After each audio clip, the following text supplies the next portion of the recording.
Hello and welcome to the Training for Influence podcast, Series 4. We believe that expert, tailored, engaging and values-led training has the ability to transform lives, and we think it's an absolute privilege to facilitate the learning of frontline professionals.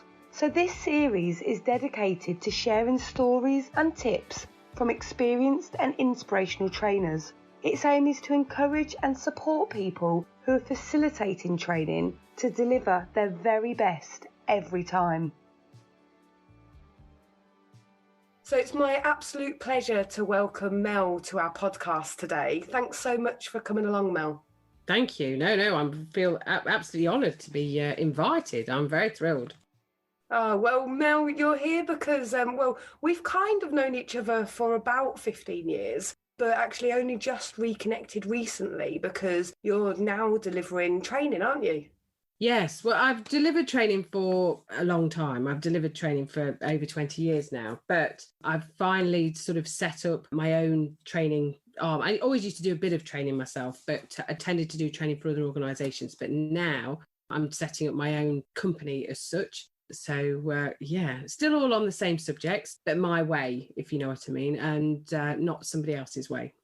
Absolutely. And what's really interesting is when we met 15 years ago, we met when I was a manager within homeless services, and you were there giving the legal advice and doing the appeals, weren't you? Yes, and I still am. So, yes, I'm still there. They contract me out now to most of the rest of North Yorkshire. So they contract me out to most of the other North Yorkshire authorities. But I only agreed to do that on the basis that any money that they got for contracting me out goes into the Homeless Prevention Fund. So, and all the fees that they get for me doing other people's reviews actually goes into City of York's Homeless Prevention Fund for homeless people. That was the that's deal. Fantastic. That was the deal. Otherwise, I wouldn't have done it. So I said no. But now, you see, so I do most of the others as well. So it's quite, keeps me busy.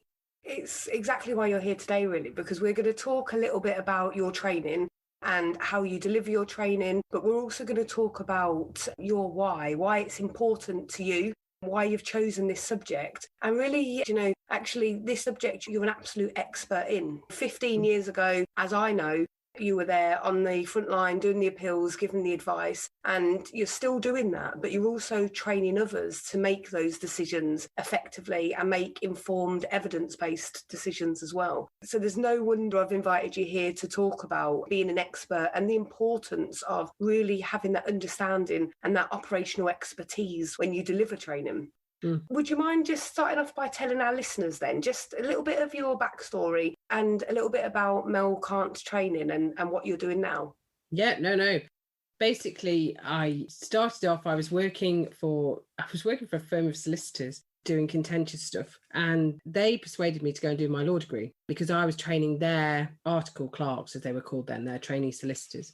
And they said, well, this is ridiculous. You need to go and train. So I went to train. But then in the middle of it, I had my son. So I had to move jobs because there was no flexibility there. I couldn't do police station work at 3:00 in the morning with an 18-month-old child. It's just not practical. So I moved to working, and I got a job in a local authority in their housing service as a homeless officer. And so I worked there. And I got my degree, and they released me for a year to go and do my bar final. And I trained and I qualified as a barrister, which was brilliant. And I was thrilled to bits. I got fantastic qualification. I got really good results. I was really, really, really excited. But then I'm going, but actually I've got a 2-year-old. How practical is this? And no disrespect, but in that day and age, 25-year-old woman with a 2-year-old child and single young man I didn't stand a chance, basically. But I didn't want a chance because I decided that I wanted to stay doing what I did. I wanted to stay in social. But then I had this wonderful skill that I understood the law, I could read the law, but ultimately I could also apply the law, and I could show people how to apply the law, if you see what I mean. So I carried on working the front line, and I've done all sorts of things. I've worked in all aspects of social housing. And by doing that, I also then developed this ability to train people on this. So I now train people and have trained people for over 15 years on any aspect of social housing law. So my passion is in homelessness, but I do homelessness, I do allocations of housing management, antisocial behaviour, disrepair, asset management, leasehold, possession proceedings, you name it. Because to me, social housing is holistic. The whole service, there's a life cycle of a tenancy, and everyone who works in housing isn't just a rent officer. They need to know that if they evict someone, then that's going to have an impact on a homeless officer because they're going to have to take a homeless claim. But we're all still part of the same circle. So I became very passionate about that and wanted to make sure that that was taken across.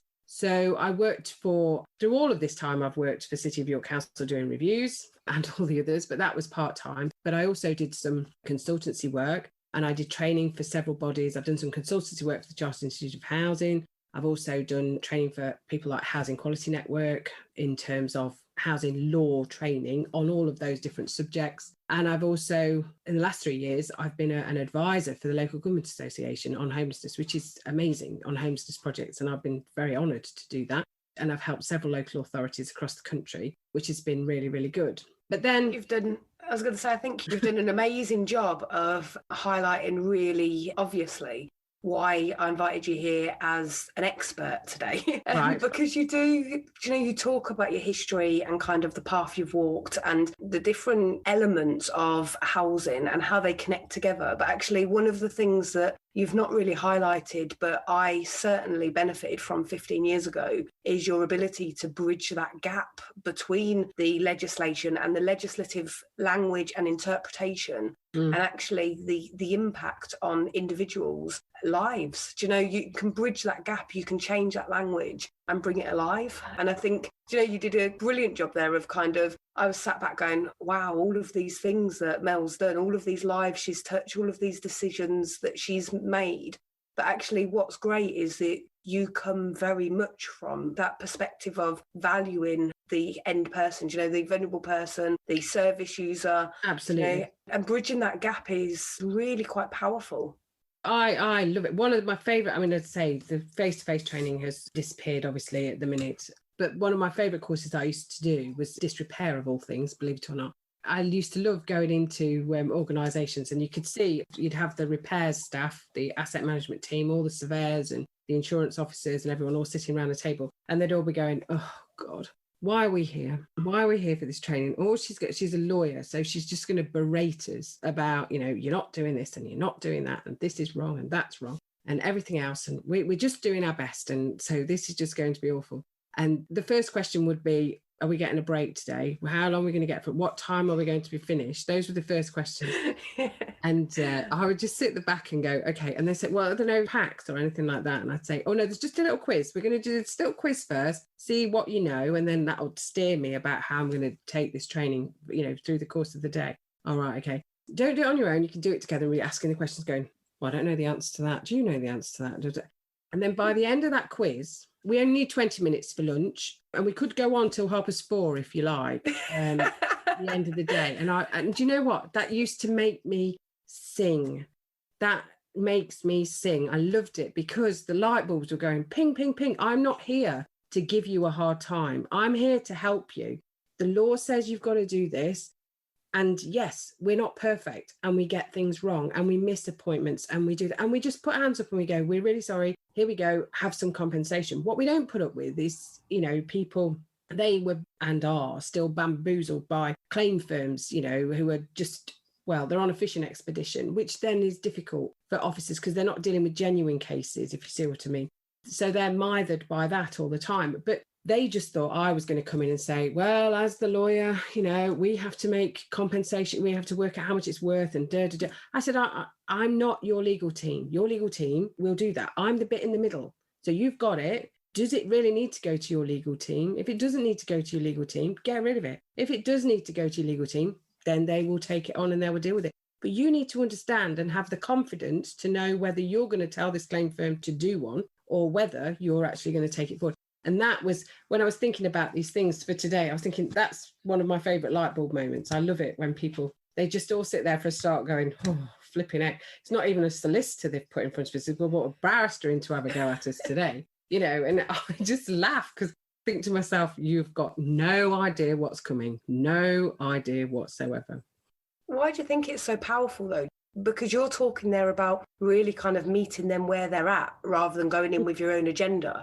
Why do you think that's so powerful? I think it's because I've experienced it, because I've had these letters come in and I've had to go through these letters and I've had to fend off these claims. So I know the sort of things that people are coming in with. And I'm not a surveyor, but I can see it from their level. I can see it from the fact that it's frustrating. I can see it from the fact that there isn't anything on the system. Nobody's reported anything. So, why is all the stops being pulled out to do this? Just relating to that course. So because I've experienced it, because I've worked in the sector for such a long time, and sometimes that can make you stale. And I certainly am not perfect by any stretch of the imagination, because nobody is. But as I say to them, nobody's perfect. We do make mistakes. But what we do need to have is a confidence to go, no, I don't think that's right. Or to say, oh, Mrs. Smith, we're so sorry.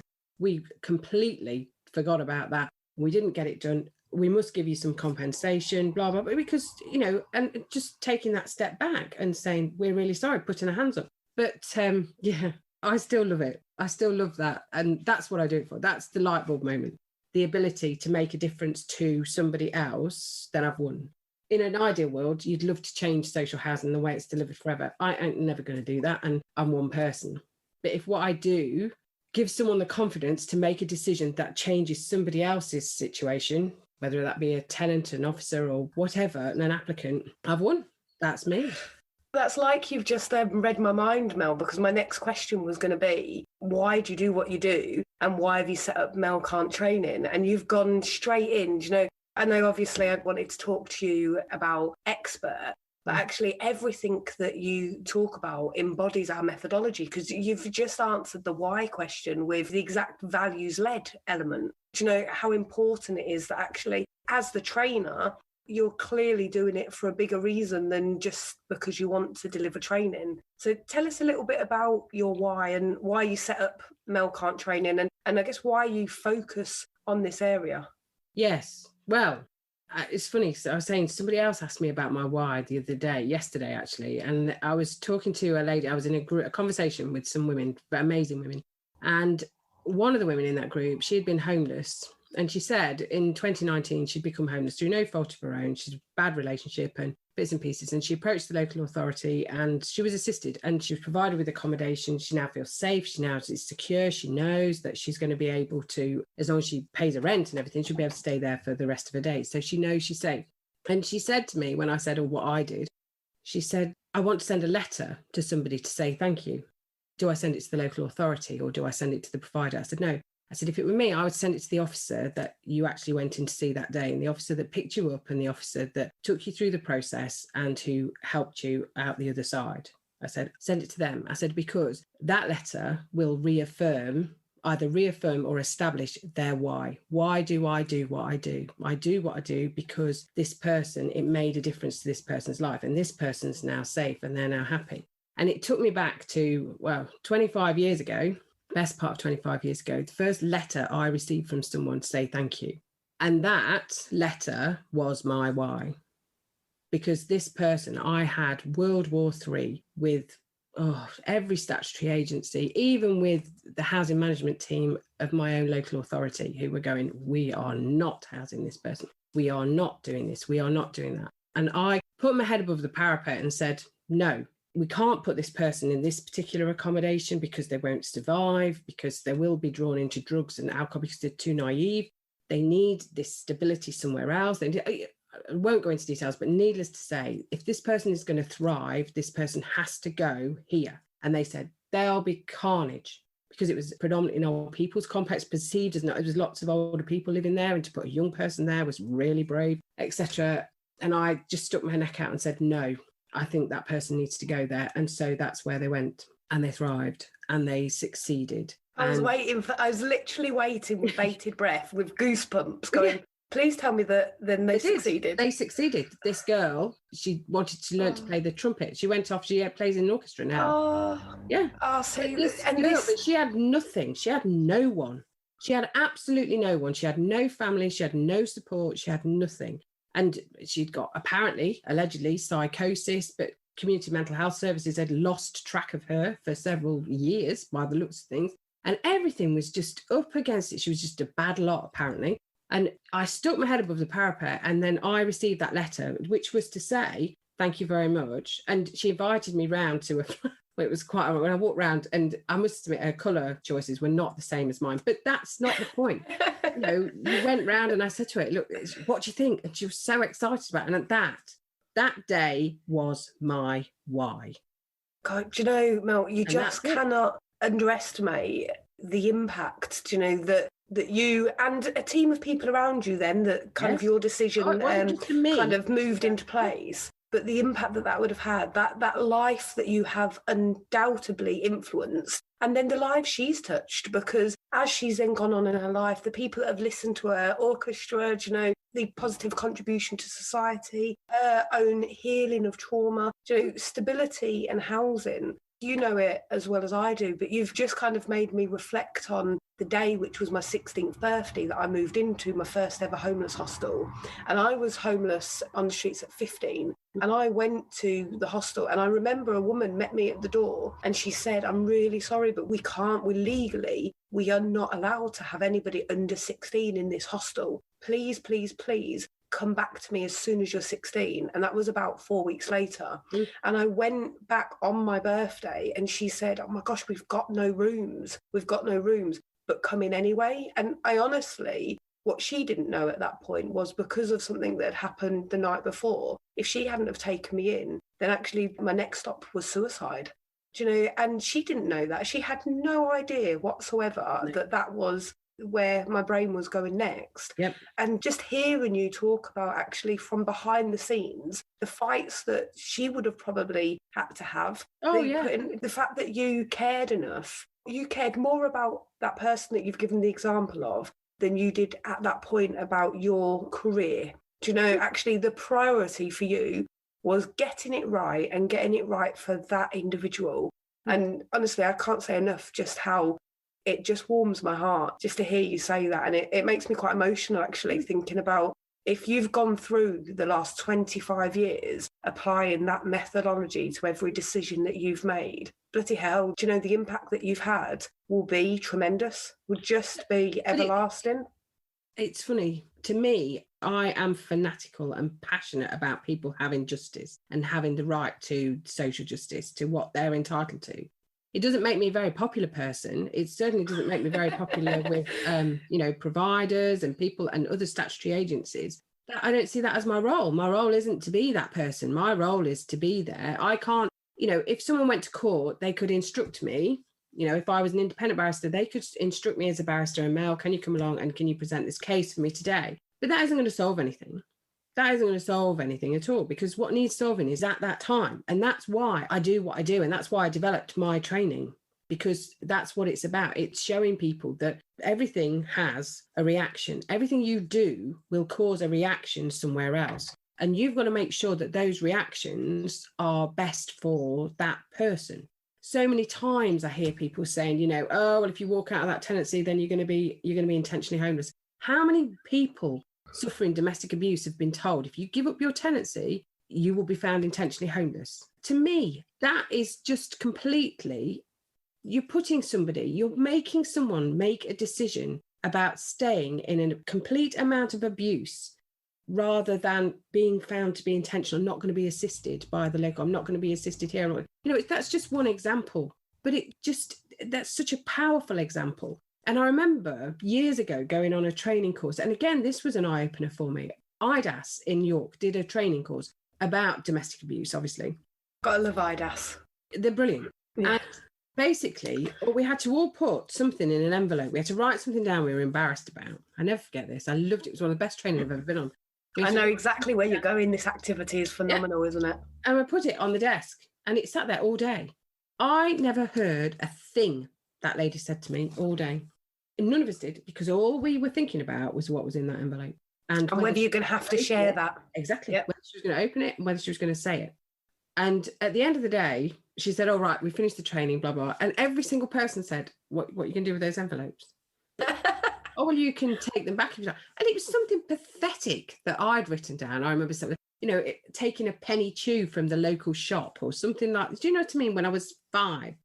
But I didn't want anybody to read it out. Yeah. And she sat us all. We expect service users all of the time to not only tell us but then tell the next agency and tell the next agency and Absolutely. tell the next agency. Absolutely. All of the time, things that not only are they quite often, yes, absolutely embarrassed, but quite often not for any fault of their own as well. And it's just, yeah. I mean, it's like rough sleepers. They will come up to me and say to me, you know, Mel, do I exist? Am I real? Do you want to pinch me? And I'll go, what do you mean, do I want to pinch you? Well, because I've been in your offices for the last 2 hours and I've told 5 different people my name, my date of birth, and my national insurance number.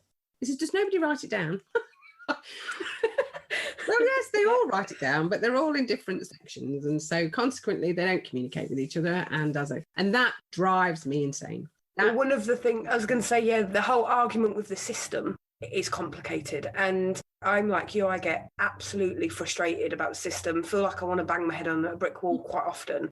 But we have to, as frontline workers, move past it and deal with the individual in front of us, because Absolutely. It is their life. Every single decision that we make, it's impacting their life. And of course, some of the decisions you make won't go in the favour of the service user. And that brings about its own kind of difficulties and complications. But equally, they will absolutely be able to trust that you've made the decision fairly. And also, it doesn't stop. I always talk to people about informed choice and bits and pieces. And I say to people, if you've committed an offence, you've beaten up your partner, for example, God forbid, you're not going on a housing register. And there's no private landlord on the planet going to take you. So your housing options are, that would be 0. So we have to get to another place with you. It doesn't mean that we can't help you. It just means we have to get to another place with you. But it isn't necessarily what you want. You might want to go in your own flat in social housing. Whether you're going to get it or not is another matter. But that's as a consequence of your behaviour. But we have to identify why that behaviour occurred in the first place. And this is where it comes, this is where it then stems to because I could talk about that subject all day. But this is where it stems back to my training, because with my training, what people would say to me was, we could really do with you on our shoulder. So if we've got to make these really difficult decisions, we could do with somebody perched on our shoulder to say, I would do this or I would do that. And I would do that. My email box has always been open to people. It always has. And everybody messages me with queries and bits and pieces, normally about eligibility, because nobody ever understands that. I'd like to take a brief interval from talking to our wonderful guest today to tell you a little bit about Training for Influence. We're on a mission to help frontline services easily access quality, values-led training. That's why we developed our Train the Trainer programme based on the book Transform Your Training. We run 4 intakes a year, and each applicant is selected based on their current experience level and values. Just like our methodology, we've designed the learning to be personalised, interactive, inspirational and suitable for both new and experienced trainers to help them develop and deliver sessions either face-to-face or live online. If you're interested in applying for our 12-week blended learning qualification, then please do get in touch. All of our contact details can be found in the show notes. So with my training, that's why I've introduced Mel Cant training. And that's why it's not Mel Cant training, it's Mel Can training, you see. That's, it was ironic. Someone said to me, you can't call yourself Can't because it's Can. Right, okay, fair enough. Obviously married the wrong person, clearly with the wrong surname. But anyway, the whole purpose of that training is that with it being modular and with it being blended learning, very much like you do, I mean, brilliant. They have got access to this video that says, for 5 minutes, 5 or 10 minutes of me explaining how the law works with regards to how you deal with this scenario, or whether you should disqualify someone from a register, or whether someone's going to be eligible for housing. But they can play that video and then they can make the decision. And then they can come and discuss it with you. Do you know, because we all know that in the greatest scenario, of course, we'll be able to make decisions in the moment. But actually with people are complicated. Situations are complicated. And the fact that you do the blended learning where they can have that information, that legislation that is unchanging, but then they can come and talk to you about the situation. And, you know, we talked just before we hit record about the fact that it's the exact same way that we deliver the Train the Trainer course. for all of the reasons that you've identified, that actually it gives them that you've got that information, you've got that at your fingertips when you need it, available in real time. But equally, you've got those discussions, that challenge, that perception building, because within decision making, if we're asking people to make decisions that impact somebody's life, we want them to be values based, but we want them to be informed as well. Absolutely. But equally, we have to recognise all of the time, don't we, that we all have our own frame of reference. So the fact that you offer that opportunity for them to come and then have those discussions with you and actually other people, because other people's perspectives are so powerful when we are making these decisions. Absolutely. I just think it's a phenomenal way to be able to deliver this training in a way that is needed and accessible at all times for people. Absolutely. I mean, and everybody learns in a different way. So some people learn in one way, some people like to see things. You know, people come to me, I don't show you behind me all of the reference books that I have, that I refer to, because I need to check to make sure I've done the decision right, etc. And somebody might not learn that way. Someone might learn by listening. Someone might learn by reading. Someone might learn by doing, you know, all of these things. I've read your amazing book, and in your amazing book, it takes you through that type of like quizzes, and you've got to give people spark interest to want to learn. Do you see what I mean? And learn in a different way. Yeah, exactly. Say stuff to them that means stuff to them. Do you know? And again, before we hit record, we were talking about Susan Boyle, weren't we? Oh, I've stolen it. I've completely stolen it. I'm so sorry. I love it. I absolutely love that, because everyone that walks through the door, you have no idea who you are getting when that person sits in front of you. You know, they could look like one thing and they could be completely different inside. And until you have that conversation with that person, you have no idea. The Susan Boyle analogy is amazing. And that, you know, she has the voice of an angel, but to look at her, and that's an awful thing to say, but somebody who would see her might not necessarily agree with you with regards to that first impression. Does that make sense? Because we live in this world where it's all about how people appear. I remember years ago when I was a kid, I live in the countryside, and we have this place called Chandler's where where people go and buy farm equipment. And this lad who was working there, this guy walked in with string holding up his trousers, and he'd got straw and bits and pieces coming, and he completely ignored him. He was walking around the showroom, he was looking at tractors and bits and pieces, completely ignored him. And his boss walked up to him, who's my friend, and said to him, "Are you not going to go and talk to that customer?" And he went, "No." He said, "Oh, right, okay." So he walked over and saw the customer. The customer was a farmer who's coming to buy a £250,000 tractor. Wow. You cannot assume anything. No. Going back to my analogy with regards to domestic abuse victims, you are a very brave person to disagree that someone is fleeing violence. You're a very, very brave person to say that. If someone sits in front of me and says, "Oh, I'm fleeing violence," I am not going to judge them. I'm just going to say, "How do I help you? What can I do?" And that's the difference. And this is the thing, you know, you could have someone who's absolutely wiped out with drugs and alcohol. You might not be able to have the conversation with them at that point because they might have no idea what's going on. But just because they take that, there's a reason why they take that.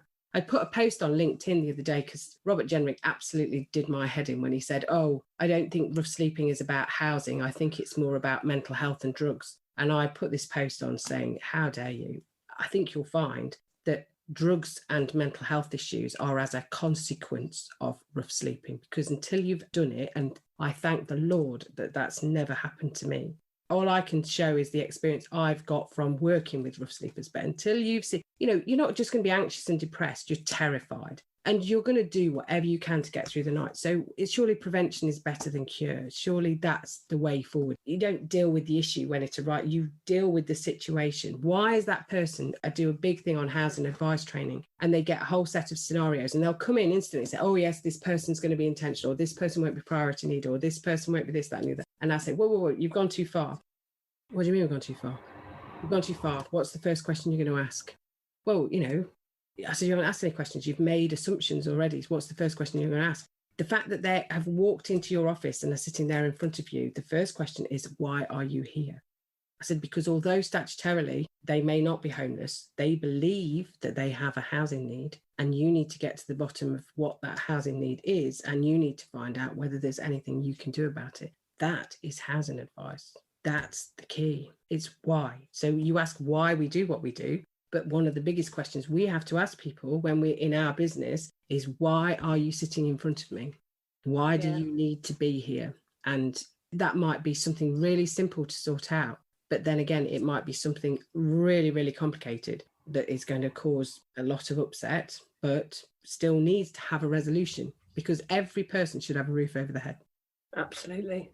And you talk so passionately about it. It's very clear that don't apologise. It's so clear that actually this matters to you. Do you know, you feel this. And you gave some examples just before we hit record about the fact that actually one of the things that frustrates you is that a person can walk through the door and they can need some help from a housing advice service. And it can be a little bit of a lottery about actually what housing advisor comes out and actually how they help and how they approach that situation. And I would argue that that's exactly why they need to hear what you're saying now. That's why Mel Cant training is out there, because you can't be everywhere. It'd be nice if we could just clone you 1,000 times and just pop you everywhere, but that's not going to happen. But frontline professionals need the support and understanding of somebody like you, who not only understands the legislation, but cares, do you know, but gets it, and but recognises that every single decision that is made impacts somebody's life, and it needs to be made in a really informed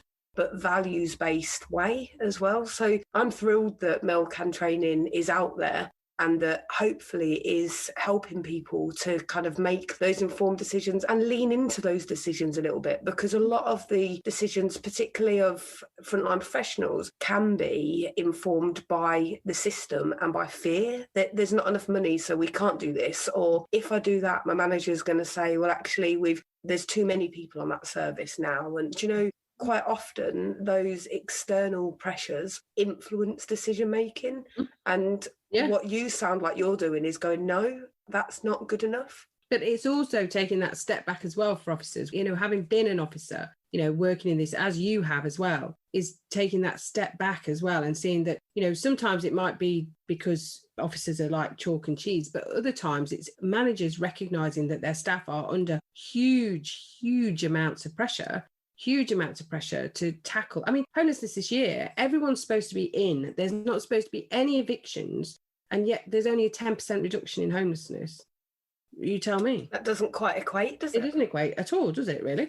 So consequently, you've still got this whole raft of officers out there who are trying to remotely deal with all these situations, solve these problems, hostile workers and bits and pieces. Everyone is at the point of burnout. Some people are burnt out. Some people then, sometimes they just need to take a step back and be able to refocus their why. Why do I do this job? Because I want to make a difference to people's lives. But because it's one after the next, which is not, you know, it appears to be like a commodity, and human beings aren't commodities, and they have to be dealt with as individuals. So it's not just about recognizing the type of training that I do that build people up, but it's also recognizing the things that, like TAY training, amazing.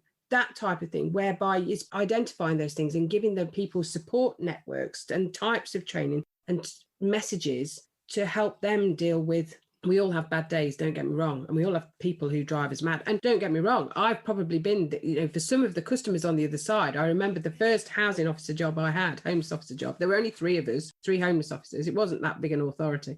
And I remember one guy coming in, and I sat down and I went through all his housing options with him. I didn't give him what he wanted to hear.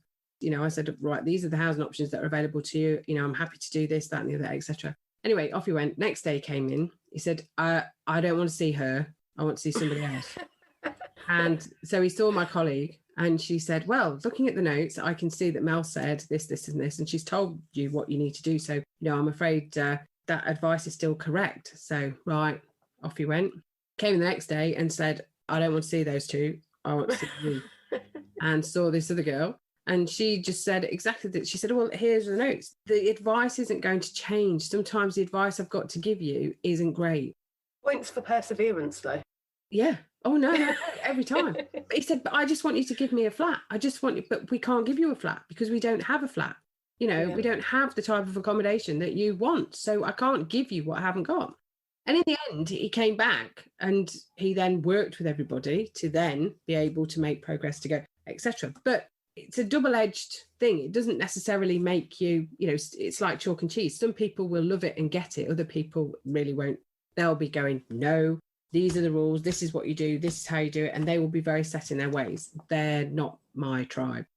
Yeah, and they're exasperated by the pressure in the system. And they're exactly what you said, you referred to kind of the overwhelm and the pressure of homeless workers at the moment. And we forget all too easily that actually our biggest resource in this country is our frontline workers. And quite often we're not valuing them, we're not investing in them, we're not supporting them and building their emotional resilience. And we need to. That's what Series 3 podcast before this series was about, because we need to invest in our frontline workers. We need to recognise them as people. And actually, we need to value them in the same way we're asking them to value others, so that they're capable and able. Because if you're thinking about one of those homeless officers, and their caseload is going through the roof at the moment, they're feeling that pressure from everywhere, from the newspapers to their line managers of everybody in, and they're feeling it from their values-based perspective. They want to help end homelessness. And so they've got all of that pressure, and they're working from home, and they're homeschooling 2 children, and their relationships are failing, and they're not sure if their mum's got COVID, and they're,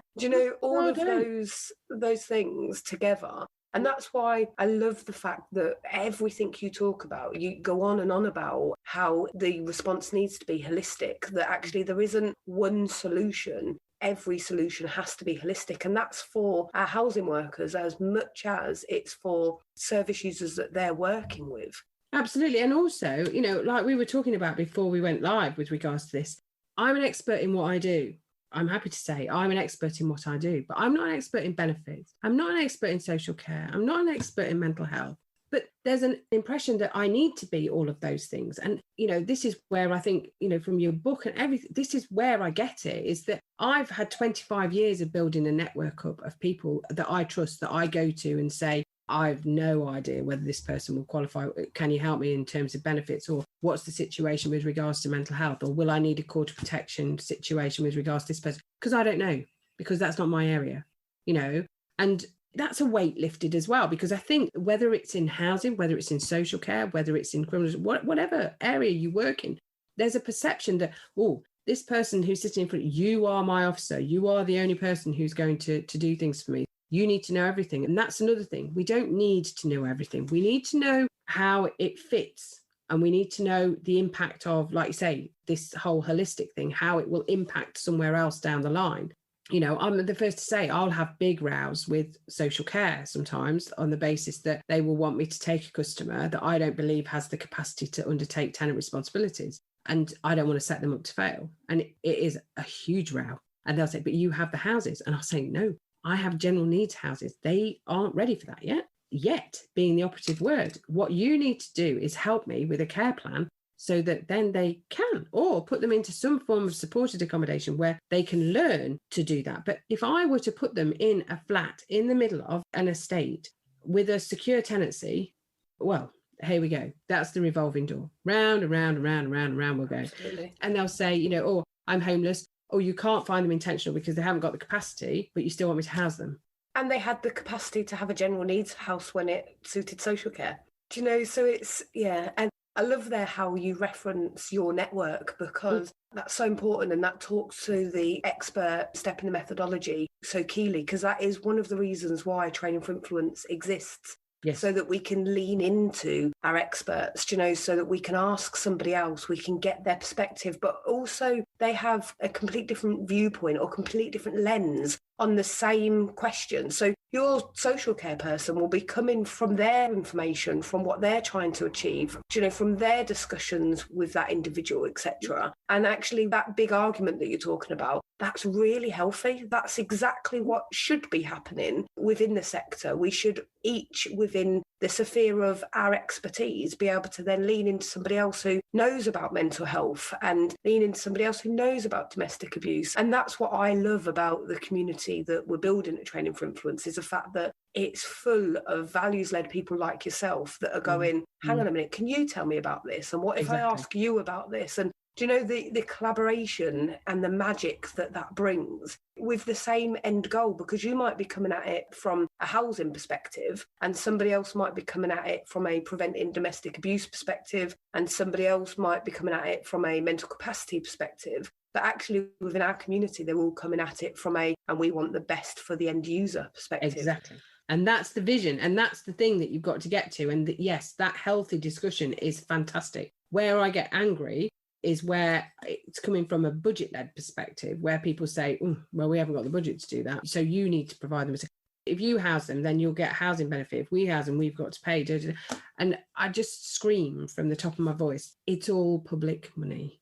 The customer knows that the local authority has a responsibility to them. They couldn't care less which bit of it has a responsibility, but somebody does. So one of us has got to do something. Whatever happens, somebody has got to do something, but we need to do the right thing for the person. And I'm afraid ultimately it all comes out of the same public purse. So, whether they go into a tenancy, fail, and it all goes pear-shaped and costs thousands and thousands of pounds, and then we have thousands of pounds of them being in inappropriate temporary accommodation just to prove a point. And then they've got those arrears that is another problem for them. Poor customer, the impact on their mental health, the trauma that they experience as a consequence of this. Self-esteem devastated because we haven't got a budget. You've got the budget. Oh, whatever. That really, I love having the discussions with people when it's, we're talking about the individual and what's best for them. And sometimes that may well be our general needs accommodation with care. Absolutely happy to do that. Not a problem at all. But if someone's coming to me just talking about budgets, then that's where, and I get it that they are under the cosh. I get it. But we're all under the cosh. That's an irrelevant discussion. The discussion is what is best for the customer. It's always about what's best for the customer. If it's best for them, then that's what we do. If it's not best for them, then I don't care where the money comes from. Somebody's going to sort it out. Mel, what's really lovely is that it's very, very clear talking to you that my memories from 15 years ago, which was certainly that you were an absolute force to be reckoned with. You have just proven that 15 years later, you absolutely still are that force to be reckoned with. I will always be grateful that you gave me the confidence to actually change some internal processes because we couldn't change the legislation. So you gave me the confidence and the legality behind it to be able to change some internal processes so that we didn't need to keep evicting 16 and 17-year-olds before the law was changed. And for me, that's a real poignant memory. And that's one of the reasons why I desperately wanted you on here talking about expert and the importance of that experience. I can honestly say, absolutely, all the way through this podcast, you have evidenced time and time and time again why you should and are the exact right person to be delivering these courses. Now what you need to do is tell the listeners a little bit about the courses and how they can access them, because it'll be such a shame if after this they don't go off and book onto your courses or pass them to their line managers and such like as well.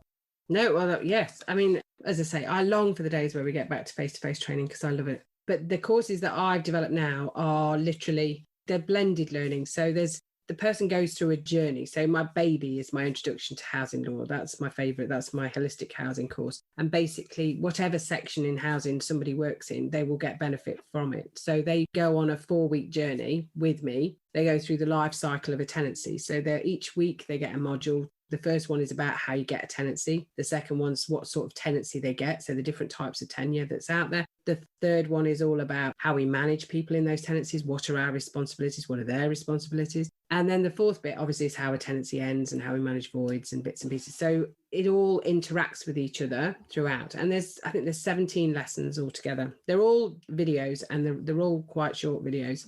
Hard to believe, bearing in mind I don't shut up, but they are quite short videos. But then each week, once they've been able to go through the module, each week we have a 2-hour session, which then they can go through any queries they've got. If there's any new case law that's coming that I think could be relevant to them, then I share that with them. Any queries they've got, any issues. And the good thing about having the videos is that people learn at different speeds. So, they might want to play the video 3 or 4 times before it's embedded, or they might just get it the first time. They might be able to play it double time. Do you know what I mean? Whereas other people will take longer to do it, and it doesn't matter. It just doesn't matter. But the beauty of it as well is that they get to keep it for a bit, because I can't let them keep it forever because the law changes, unfortunately. So case law, guidance, everything changes. Otherwise I would. But they get to keep it for 12 months. And in that 12-month period, they can go back to it as often as they like. So if they need to see a customer, for example, obviously not out at the minute, but if they need to speak to a customer about an issue, like I said to you, if someone wants to assign a tenancy, or, you know, we've decided we're going to live together, so I want to go from a sole tenant to a joint tenant, and that they can then go and listen to the one about assignment, the 5-minute video about assignment. So then they can do that before they have the interview with the customer. So I'm trying to take it to the point where I am sat on their shoulder, and go back to the feedback where people said we could really do with 2 days, not 1 day. And also you're kind of offering them double value, because you're giving them a resource bank and you're giving them access to you. So I get frustrated with pure e-learning, because I think that one 5-minute video would potentially bring up 5 questions, because every one of us is individual, and actually it's hard to apply legislation to real life sometimes. Yes. But the fact that then actually you're saying, come talk to me about it, come tell me what about that video you're not sure how to apply, and let me support you through that. That's where I think you're doing exactly what we state in the methodology. Do you know, you're meeting them where they're at, and then you're making it a personalised learning experience for them. So it's like they've got double benefit. They've got the resource bank whenever they need it, but they've equally got that personalisation, that tailored, that interaction, and that expert. No, absolutely. And it works, you know, I mean, at the minute, it's more geared around going to organisations, if you know what I mean. So an organisation, if it has a team of officers who want to, you know, because historically that's what I've done. But I did used to do national training as well. And I'm hoping to be able to launch, a bit like sort of say, have an intake and say, so if individuals want to do it, then I can have an intake. And then we all walk through the 4 weeks at the same time. And then they also get the benefit of networking and being able to see what's happening with other people in other organisations. That's a really useful resource as well, I find. So I've done the introduction to housing law. I've done one on disrepair. I cover all aspects of social housing law. So I've yet to, they're quite hefty things to put together, and I'm not the most technologically minded, it has to be said. So there's still homelessness to do. There's one on housing management, antisocial behaviour. There'll be one on enforcement. Can you do homelessness next? I'm trying to do, yes, homelessness is sitting on my desk at the minute. Homelessness is the one that I'm trying to do, but homelessness is the biggie. But webinars haven't necessarily worked for my style of training. Everyone says it does, but for me it doesn't. So with some clients, what I've also done is we have like a 2-hour session a month for their staff to come along, and they pick a subject that they want to talk about. So we've done eligibility for EU nationals in this period. We've done capacity in terms of capacity to undertake tenant responsibility. So the understanding the differential between the two and who makes those decisions. We've done it about housing advice. The housing advice one's been brilliant because it's all scenarios, and they do the scenarios before they come along. And then we talk through the scenarios and we ask the why question and bits and pieces. So I'm still continuing that type of training. So you said organisations and you referred to local authorities a few times, but I'm thinking that actually the people who would be suitable for your training at the moment are not only local authorities, but also housing associations. Oh gosh, yes. So charities. Charities, definitely. Charities, housing associations, anyone who's interested in going into social housing. Do you know what I mean? We've got all these new apprentices coming in and bits and pieces. To me, I would love my course to be somebody's induction. You know, they're getting a new role. Yes, I'm going to be a rent officer. Well, the rent officer needs to understand the implications of what they do to a homeless officer, to a housing management. A repairs officer needs to understand the ramifications of what they do in terms of that might have an impact on being able to get possession if there's disrepair. So it's for anybody who works in social housing. The introduction to housing law one is, it's for anyone who works within housing to understand the holistic approach. So to understand the impact. So every action that they take has a reaction somewhere down the line, and what that reaction is. And not just for new members of staff, for directors and senior members of staff to see that just because you want to turn around a void in 7 days might mean that the property that you let might come with repairs that need to be done, which means that you might then end up with a property that you've let in disrepair because the repairs haven't been done and you know the repair needs to be done, which with it 6 years down the line, when we're going for 4 years down the line, if we're going for possession for rent arrears because they're not paying their rent, results in someone making a counterclaim for disrepair, which means I don't get possession. I end up having to pay compensation, and it costs the business. You know, if you're a registered provider, it's costing a huge amount of money to that organisation just because we had to turn that property around in 7 days.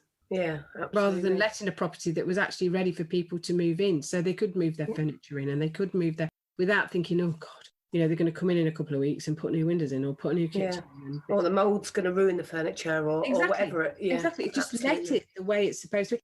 So that's how my brain works. Yeah, that's how my brain works. And I would love it for anyone who goes on that journey and learns the holistic approach to housing. Yeah, it's plainly obvious why you do it and also why you're the best person to do it.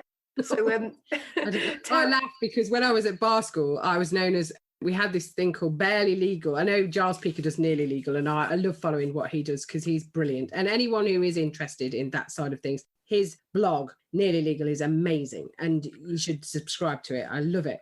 But we had this, one of the guys at university at bar school, he created this thing called Barely Legal.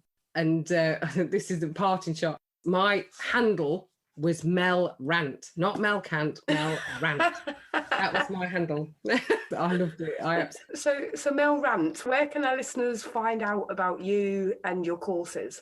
So I have a website and all of my handles, you'll find me at Mel Cant Training. So it's all one word. On Facebook, I'm on LinkedIn, I'm on Twitter. Not that I use Twitter very much because I'm not very good at it. Facebook, Instagram. Fantastic. So, Mel, yes. It's been so wonderful catching up with you after 15 years. And I'm thrilled to have you on the podcast and just thrilled that you're doing this and that you're getting that expert values-led training out there to help people, because housing is so important. And you're right, you know, from a holistic nature, it's one part of what is needed. So just finish off by saying a few wise words to our listeners. So what do you want to leave them with? So training is everything, but you got to love what you do. Love what you teach. Because if you love what you teach, it's infectious. And then the people will love to learn what you do. So from your perspective, Tay is amazing. It is an amazing resource. I think it's fantastic.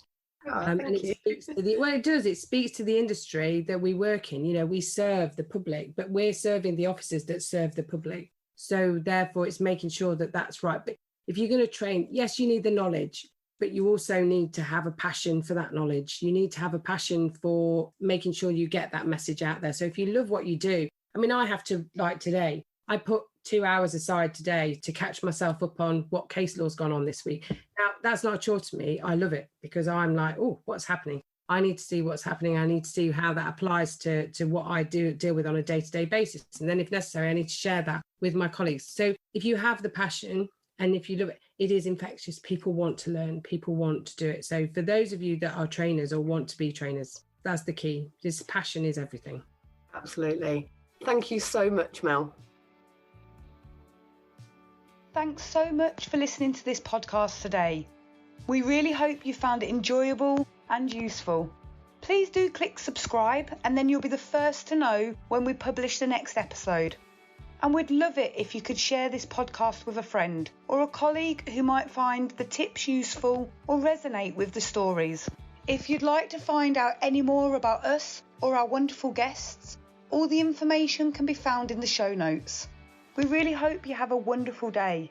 And please remember, be kind to yourself. It makes all the difference.